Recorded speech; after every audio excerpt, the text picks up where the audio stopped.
not in spurts of a 3-minute round. That's a big adjustment that he's going to have to make. And it's not up to me to tell him that. It's not up to me and my dad to tell Bomac that. It's up to him to understand that. So which one of Terrence's throughout his career impressed you the most? Funny you asked that. The fight he had with Jose Benavidez, I believe that was his first fight at 147 pounds. Even at that point, it might have second or so fight at 147. But even at that point, I wasn't sure if I wanted to fight him because of like our friendship, and we had made a decision X amount of years ago. Hey, don't let your promoter, my promoter. If we fight, we'll fight because we want to. Sitting there by myself watching the fight with Jose Benavidez, and when I saw him in that 12th round do what he did to Jose, I sat back just like this. I said, man, I might have to fight this dude. It doesn't get any better than that. And he's just been dominant ever since that fight. So way back when he fought Jose Benavidez, that's when I was really started to turn my wheels of getting in the ring with Terrence Crawford. Yeah, I mean, I guess. I think maybe the most challenging. We saw some challenges there against the Mean Machine. I felt like TGB took a shot at the Mean Machine right there, but there was some adversity there for Terrence in that fight, and I think some things to take a look at for ourselves in terms of how to reach that kid and touch that kid and what we can put him on his butt with. You think he got knocked down in that fight against him? Do you think that was a knockdown? Oh, it was a knockdown. Don't even ask me. Everybody knew that the Mean Machine knocked down Terrence Crawford. Shawn, you guys faced off. Then he started smiling. What did he tell you? What did you tell him? I don't know what was going on with that, man. I don't know. I don't know whether or not I should read into it. Maybe I'll revisit it later, but he says, I'm laughing because you said see you later, bud. And I said, well, hey, this is later. Nothing but pleasantries up here.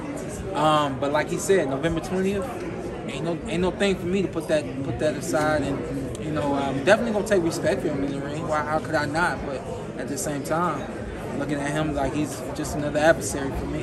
What's the story with your dad and him when was getting in a fight? Go ahead, Dad. Tell him. Just the shortest version I can give you.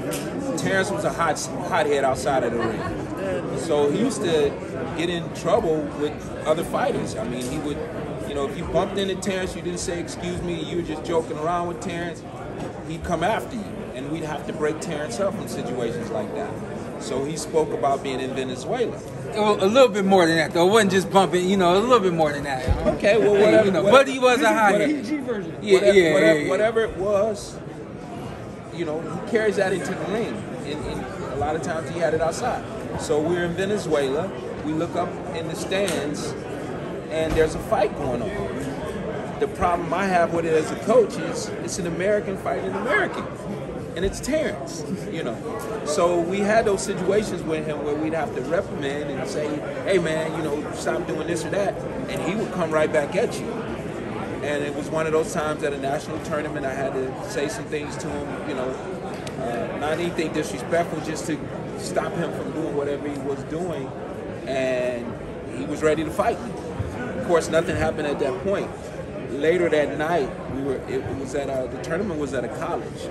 So walking through the dorm area, it was very dark. It wasn't lit at all. It was very dark. It was almost like an alley. And I just happened to see him. He saw me.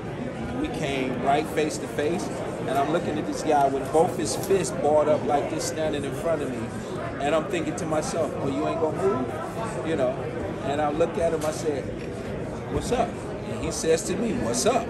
And then I thought to myself, I was like, nah, let this go, kid. Just let this go, And we both turned. We didn't just walk away from it. We both turned and watched each other, and then we walked away, And that's why he's laughing. But for me, that showed me who he is in and out of that ring. Mm-hmm. So, again, when the question was, do you prepare differently? Yeah, you definitely have to do other things that you've never done before. And his mentality, real quick, but his mentality of fighting every second of every round is what we have to do. We have to, we have to do that to be successful.